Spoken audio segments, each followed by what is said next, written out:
नमस्कार दोस्तों, फिर से एक नई कहानी के साथ उपस्थित हूँ जो कि राजा और प्रजा की कहानी है। बहुत समय पहले की बात है। किसी गांव में शंकर नाम का एक वृद्ध व्यक्ति रहता था। उसकी उम्र 80 साल से भी ऊपर थी, पर वो 40 साल के व्यक्ति से भी स्वस्थ लगता था। लोग बार बार उसकी सेहत का रहस्य जानना चाहते थे, पर वो कुछ कभी किसी को नहीं बताया।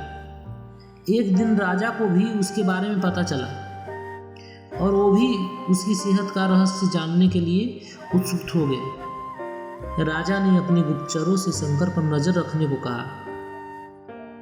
गुप्तचर भेष बदलकर उस पर नजर रखने लगे। अगले दिन उन्होंने देखा कि शंकर भोर में उठकर कहीं जा रहे हैं। वो भी उसके पीछे लग गया। शंकर तेजी से चलता चला जा रहा था।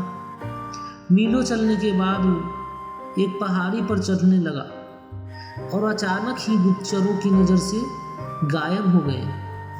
गुप्तचर वहीं रुक उसका इंतजार करने लगे। कुछ देर बाद वो लौटा। उसने मुट्ठी में कुछ छोटे फल पकड़ रखे थे और उन्हें खाता हुआ चला जा रहा था। गुप्तचरों ने अंदाजा लगाया कि हो न हो शंकर इन्हीं रसमयी फलों को खाकर इतना स्वस्थ है।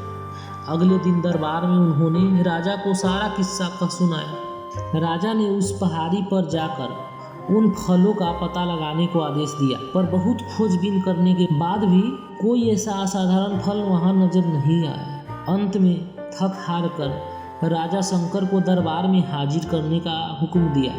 राजा शंकर को बोला, शंकर, इस उम्र में भी तुम्हारी इतनी अच्छी सेहत देखकर हम प्रसन्न हैं। बताओ तुम्हारी सेहत का रहस्य क्या है। शंकर कुछ देर सोचता रहा और फिर बोला, महाराज, मैं रोज पहाड़ी पर जाकर एक रहस्यमयी फल खाता हूँ। वही मेरी सेहत का रहस्य है। ठीक है, चलो हमें भी वहाँ ले चलो और दिखाओ वो कौन सा फल है। सभी लोग पहाड़ी की ओर चल दिया। वहाँ पहुँचकर शंकर उन्हें एक बेर के पेड़ के पास ले गया और उस फलों को दिखाते हुए बोला, हुजूर, यही वो फल है जिसे मैं रोज खाता हूँ। राजा क्रोधित होते हुए बोले, तुम हमें मूर्ख समझते हो? यह फल हर रोज हजारों लोग खाते हैं, पर सभी तुम्हारी तरह तो सेहतमंद नहीं है।